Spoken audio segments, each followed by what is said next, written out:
Di Bukit Golgota, sebuah peristiwa besar terjadi yang dikenang dengan cara berbeda oleh tiga agama besar. Bagi umat Yahudi, Golgota dikenal sebagai tempat hukuman mati yang dijatuhkan oleh otoritas Romawi kepada para pemberontak dan penjahat. Di antara mereka, Yesus dari Nazaret adalah seorang figur yang kontroversial. Bagi umat Nasrani, Golgota adalah tempat suci di mana Yesus Kristus disalibkan dan kemudian bangkit dari kematian. Dalam pandangan Islam, Islam mengajarkan bahwa Yesus, Isa dalam bahasa Arab, adalah seorang nabi besar namun tidak disalibkan. Menurut tradisi Islam, Allah Subhanahu wa Ta'ala menyelamatkan Yesus dan mengangkatnya ke langit, sementara seorang lain yang menyerupai Yesus disalibkan di tempatnya.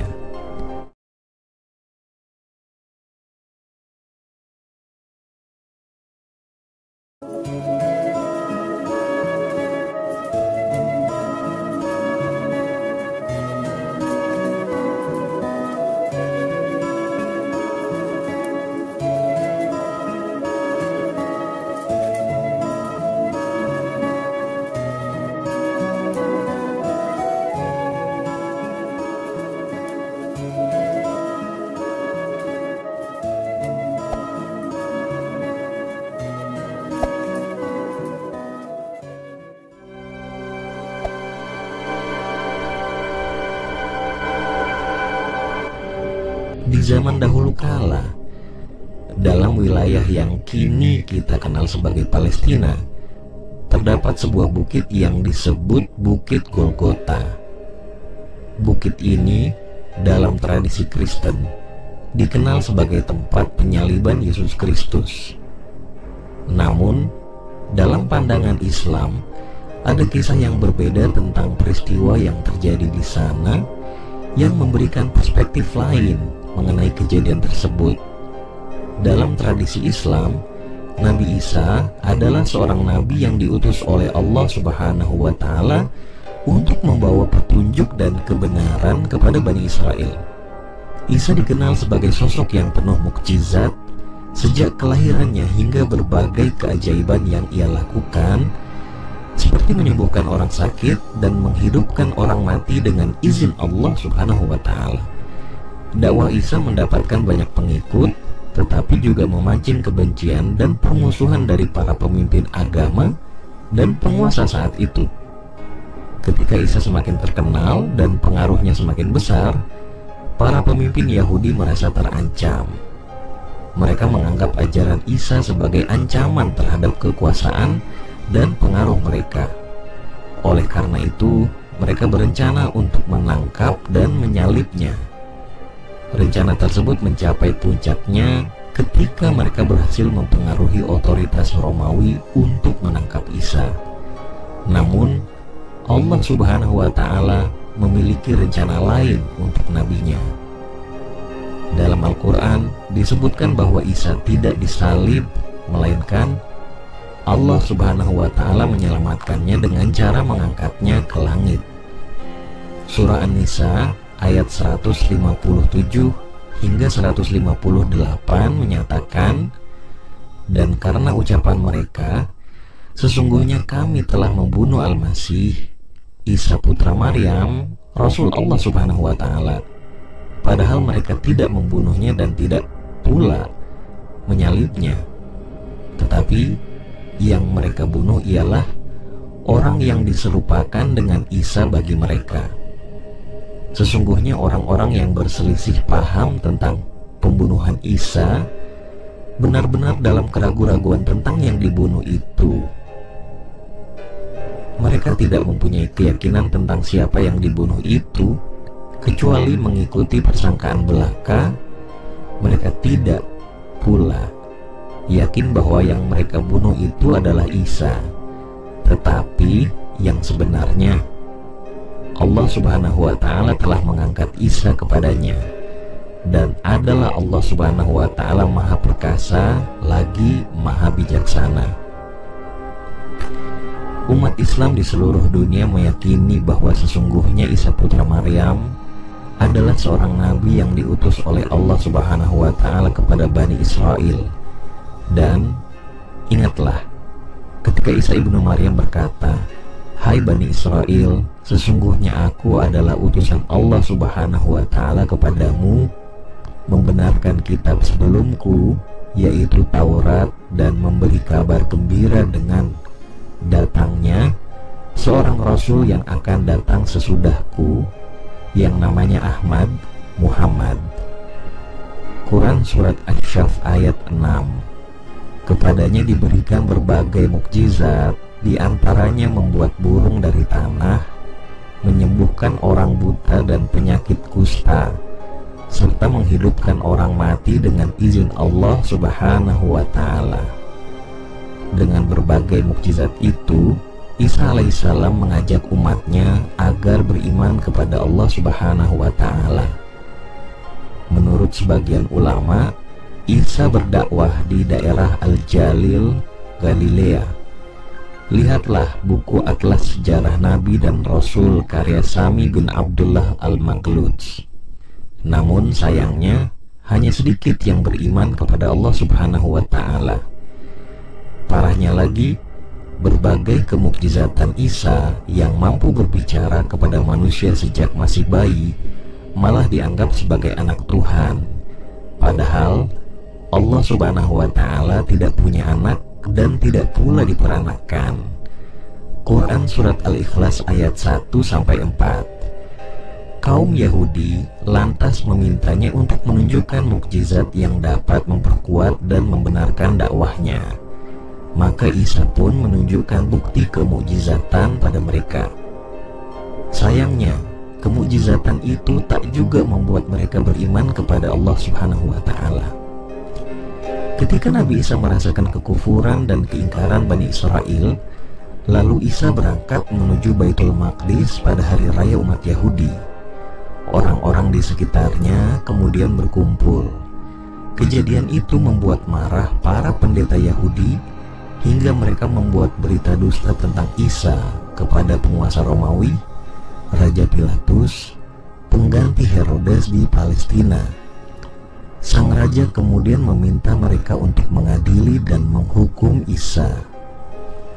Salah seorang dari sahabat Isa, kelompok Hawariyun, yakni Yahuda Askarioti, Yudas Iskariot, berkhianat. Ia menunjukkan persembunyian Nabi Isa kepada orang-orang Yahudi itu. Atas kehendak Allah Subhanahu wa Ta'ala, sebelum mereka menangkapnya, Isa diangkat oleh Allah Subhanahu wa Ta'ala. Sedangkan si pengkhianat, Yudas Iskariot, diserupakan oleh Allah Subhanahu wa Ta'ala seperti wajahnya Nabi Isa. Maka dialah yang ditangkap oleh orang Yahudi itu dan kemudian menyalibnya di daerah Golgota, Palestina. Sesungguhnya kami telah membunuh Al-Masih, Isa putra Maryam, Rasul Allah Subhanahu wa Ta'ala, padahal mereka tidak membunuhnya dan tidak pula menyalibnya.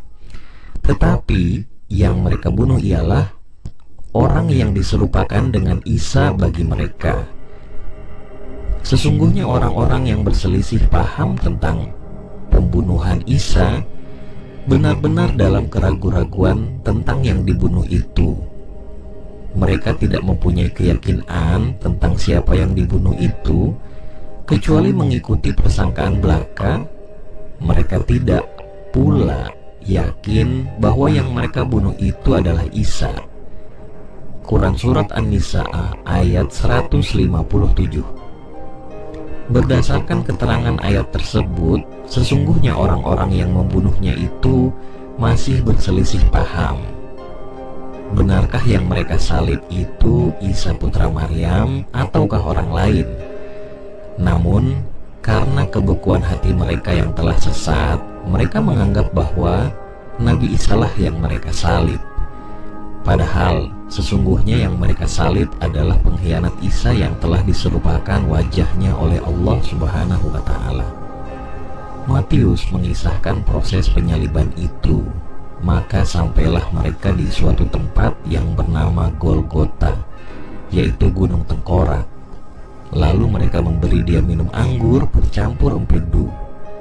Setelah ia mengecapnya, ia tidak mau meminumnya. Sesudah menyalibnya, mereka membagi-bagikan pakaian dengan membuang undi. Lalu mereka duduk di situ dan menjaganya. Dan di atas kepalanya terpasang tulisan yang menyebut alasan mengapa ia dihukum. Inilah Yesus, Raja orang Yahudi. Bersama dengan dia disalib 2 orang penyamun, masing-masing di sebelah kiri dan kanan. Orang-orang yang lewat di sekitarnya menghujatnya, dan sambil menggelengkan kepala mereka berkata, "Hai engkau yang mau merobohkan bait suci dan mau membangunnya kembali dalam 3 hari, selamatkanlah dirimu jika engkau anak Tuhan. Turunlah dari salib itu." Demikian juga imam-imam kepala bersama-sama ahli Taurat dan tua-tua mengolok-olok dia, dan mereka berkata, "Orang lain ia selamatkan, tetapi dirinya sendiri tidak dapat ia selamatkan. Ia Raja Israel. Baiklah ia turun dari salib itu dan kami akan percaya kepadanya. Ia menaruh harapannya kepada Allah, baiklah Allah menyelamatkan dia, jikalau Allah berkenan kepadanya. Karena ia telah berkata, Akulah anak Allah." Bahkan penyamun-penyamun yang disalibkan bersama-sama dengan dia mencelanya. Kira-kira jam 3, berserulah Yesus dengan suara nyaring, "Tuhanku, Tuhanku, mengapa engkau meninggalkan aku?" Mendengar itu, beberapa orang yang berdiri di situ berkata, "Ia memanggil Elia, Tuhan." Dan segeralah datang seseorang dari mereka. Ia mengambil bunga karang dan mencelupkannya ke dalam anggur asam, lalu mencucukkannya pada sebatang bulu dan memberi Yesus minum. Tetapi orang lain berkata, "Jangan, baiklah kita lihat apakah Elia datang untuk menyelamatkannya." Yesus berkata pula dengan suara nyaring, lalu menyerahkan nyawanya. Matius 33-50. Dengan dihiasi mahkota duri dan tubuh yang sudah lemah karena dipukul, ditampar, ditendang, dan dicambuk, Yesus dipaksa mengangkat kayu salibnya menuju bukit Golgota. Golgota dalam bahasa Latin disebut Kalvari, yang artinya bukit tengkorak. Disebut demikian karena bentuk bukit tersebut seperti tengkorak. Lihat Lukas 33. Dan Pilatus menyuruh memasang juga tulisan di atas kayu salib itu, bunyinya, "Yesus orang Nazaret, Raja orang Yahudi." Yoh 16:19. Dikisahkan bahwa ketika para prajurit Romawi dan para pemimpin Yahudi datang untuk menangkap Isa, Allah Subhanahu wa Ta'ala membuat seseorang yang mirip dengan Isa diserupakan dengan beliau. Orang ini ditangkap, disiksa, dan disalib, sementara Isa diangkat ke langit oleh Allah Subhanahu wa Ta'ala. Orang-orang pada masa itu dan banyak generasi setelahnya percaya bahwa Isa telah disalib, tetapi kebenaran yang sesungguhnya diketahui oleh orang-orang beriman adalah bahwa Isa diselamatkan oleh Allah Subhanahu wa Ta'ala. Isa dalam pandangan Islam akan kembali ke bumi menjelang hari kiamat. Ia akan kembali untuk menegakkan keadilan dan kebenaran, meluruskan ajaran yang telah diselewengkan, dan memimpin umat manusia menuju jalan yang benar. Kisah Bukit Golgota versi Islam ini mengajarkan kita tentang keagungan dan kekuasaan Allah Subhanahu wa Ta'ala dalam melindungi nabi-nabinya. Meskipun banyak rencana jahat yang dibuat oleh manusia, pada akhirnya kehendak Allah Subhanahu wa Ta'ala yang akan terlaksana. Isa tidak disalib, melainkan diangkat ke langit dan akan kembali di masa depan sebagai bagian dari rencana ilahi yang lebih besar. Kisah ini juga mengingatkan umat Islam untuk senantiasa berpegang teguh pada ajaran Al-Quran dan hadis, serta menanti dengan iman dan keteguhan hari kembalinya Isa, yang akan membawa keadilan dan kedamaian bagi seluruh umat manusia. Pada masa lalu, Bukit Golgota adalah saksi bisu dari berbagai peristiwa penting yang melibatkan beberapa nabi yang diutus oleh Allah Subhanahu wa Ta'ala. Bukit ini yang terletak di Yerusalem merupakan tempat yang penuh dengan sejarah dan spiritualitas, yang dalam pandangan Islam menyimpan kisah-kisah nabi yang penuh hikmah dan pelajaran.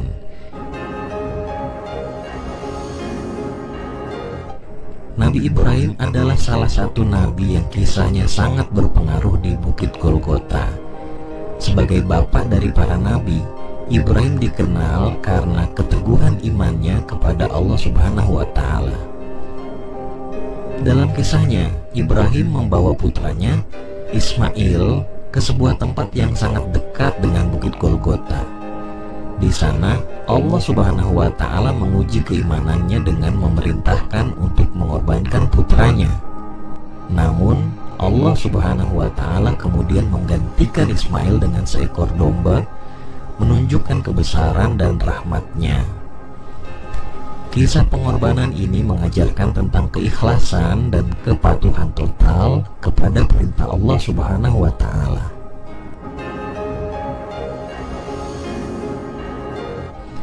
Nabi Musa juga memiliki hubungan dengan Bukit Golgota. Sebagai pembawa wahyu Taurat, Musa memimpin Bani Israel keluar dari perbudakan Mesir dan membawa mereka menuju Tanah Suci.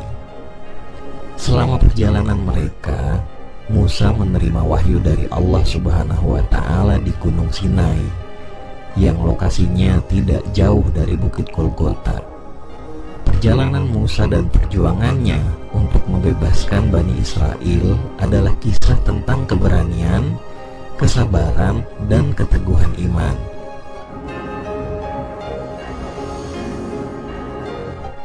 Nabi Daud adalah seorang nabi dan raja yang memerintah kerajaan Israel dengan keadilan dan kebijaksanaan. Bukit Golgota berada dalam wilayah kekuasaannya, dan disinilah Daud sering merenung dan berdoa kepada Allah Subhanahu wa Ta'ala.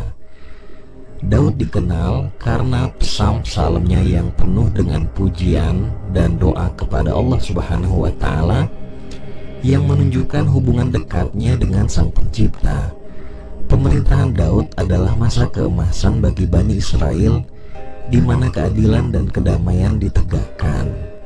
Putra Nabi Daud, Nabi Sulaiman, juga memiliki hubungan dengan Bukit Golgota. Sulaiman mewarisi kerajaan yang besar dan dikenal karena kebijaksanaannya yang luar biasa. Ia membangun Baitul Maqdis, kuil suci di Yerusalem, yang terletak sangat dekat dengan Bukit Golgota. Di sana, Sulaiman memimpin dengan keadilan dan kebijaksanaan yang diilhami oleh Allah Subhanahu wa Ta'ala.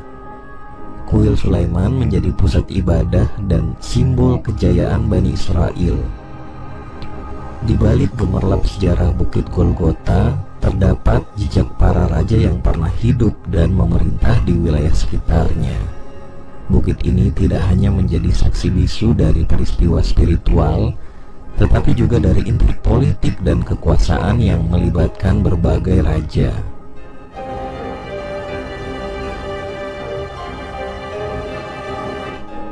Berlari beberapa abad ke depan, kita bertemu dengan Raja Herodes Agung. Herodes adalah seorang raja yang kontroversial, memerintah atas wilayah Yudea di bawah kekuasaan Romawi. Dikenal karena proyek-proyek pembangunannya yang megah, termasuk perluasan kuil Sulaiman yang kemudian dikenal sebagai kuil Herodes. Herodes juga dikenal karena kekejamannya, termasuk pembunuhan keluarganya sendiri dan bayi-bayi di Bethlehem dalam usahanya untuk membunuh Yesus yang masih bayi.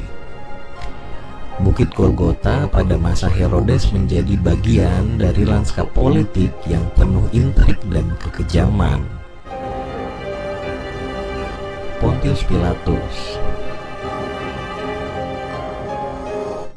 Meski bukan seorang raja, tetapi sebagai prefek Romawi di Yudea, Pontius Pilatus memainkan peran penting dalam sejarah Bukit Golgota. Pilatus adalah pejabat Romawi yang memerintah dengan tangan besi dan sering bertindak keras terhadap rakyat Yudea. Ia terkenal karena keterlibatannya dalam penyaliban Yesus Kristus. Di Bukit Golgota, di bawah pengawasannya, peristiwa penyaliban terjadi, menjadikannya salah satu tokoh paling kontroversial dalam sejarah. Pilatus memerintah dengan kebijakan yang seringkali keras, namun keputusan-keputusannya meninggalkan jejak yang mendalam dalam sejarah Bukit Golgota. Raja Agripa I dan II. Raja Agripa I, cucu dari Herodes Agung, memerintah Yudea dengan pendekatan yang lebih diplomatis. Meskipun demikian, dia juga dikenal karena penindasannya terhadap orang-orang Kristen awal. Agripa I meninggal secara tiba-tiba dan digantikan oleh anaknya, Agripa II. Di masa pemerintahan Agripa II, wilayah sekitar Bukit Golgota terus menjadi pusat dari berbagai peristiwa penting, termasuk penyebaran ajaran Kristen dan konflik dengan otoritas Romawi.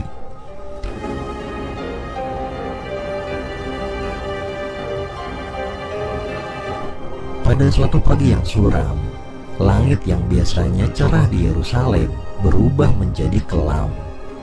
Asap hitam membubung tinggi, menandakan dimulainya pertempuran yang menentukan. Pasukan Romawi yang terkenal dengan disiplin dan kekuatannya bergerak dengan langkah pasti menuju puncak Bukit Golgota. Di bawah pimpinan komandan mereka siap menghadapi segala ancaman yang ada.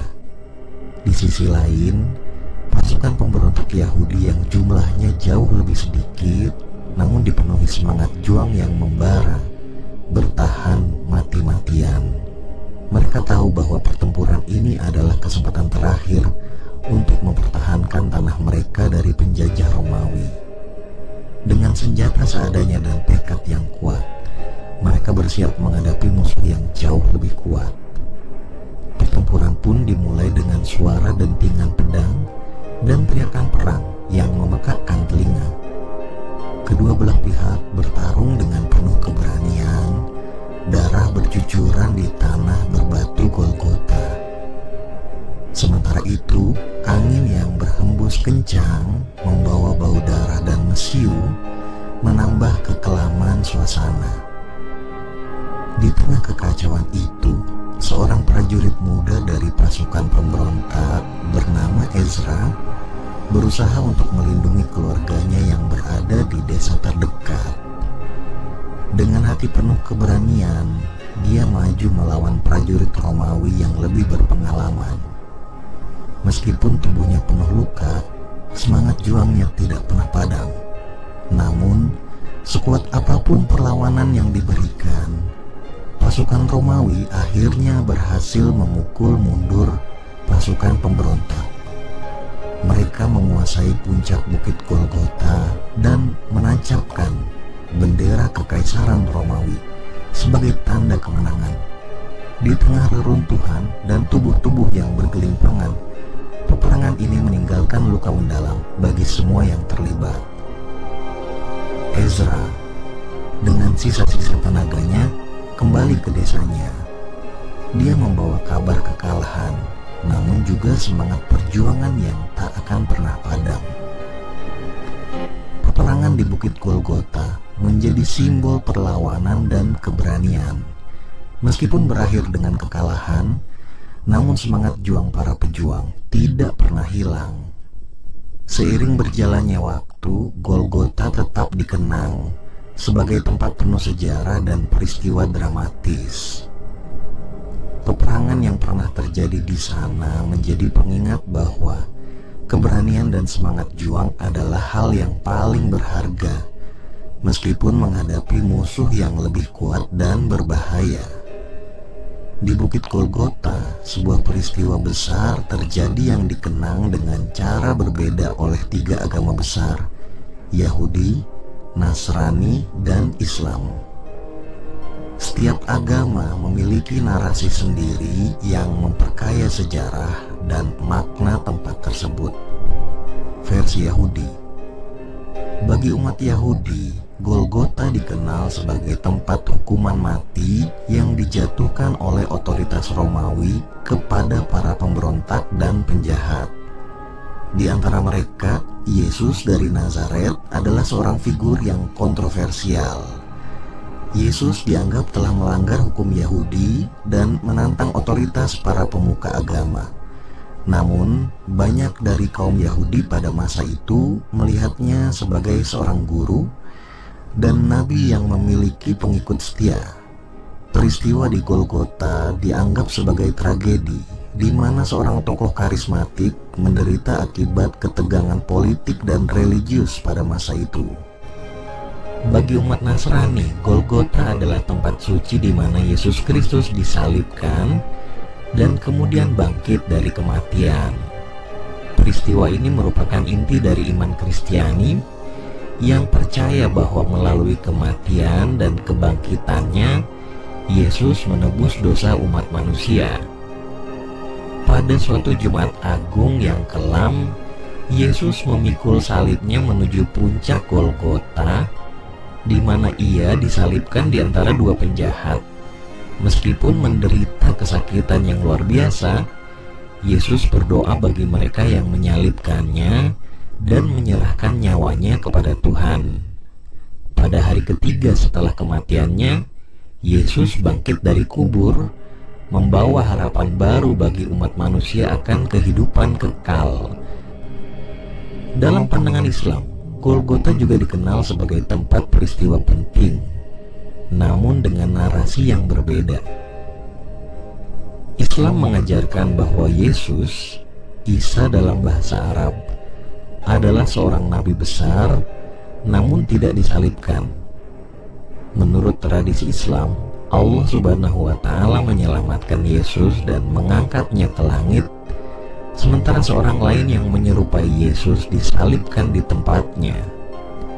Peristiwa di Golgota menunjukkan kasih sayang Allah Subhanahu wa Ta'ala yang melindungi nabinya dari penderitaan yang tidak adil. Umat Islam juga percaya bahwa Yesus akan kembali pada akhir zaman untuk membawa keadilan dan kedamaian. Penutup, Golgota, meskipun sebuah bukit kecil di luar tembok Yerusalem, menyimpan makna besar dalam sejarah tiga agama besar dunia. Bagi umat Yahudi, tempat ini adalah pengingat akan konflik dan ketegangan religius. Bagi umat Nasrani, Golgota adalah simbol pengorbanan dan penebusan dosa. Sementara bagi umat Islam, tempat ini menunjukkan perlindungan Allah Subhanahu wa Ta'ala terhadap nabinya.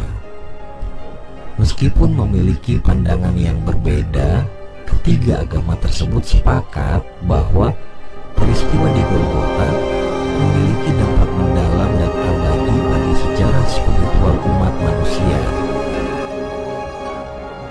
Wallahu a'lam bishawab. Semoga kisah ini bermanfaat. Lebih dan kurangnya mohon dimaafkan. Yang benar datangnya dari Allah Subhanahu wa Ta'ala. Khilaf atau keliru itu datangnya dari saya pribadi sebagai manusia biasa.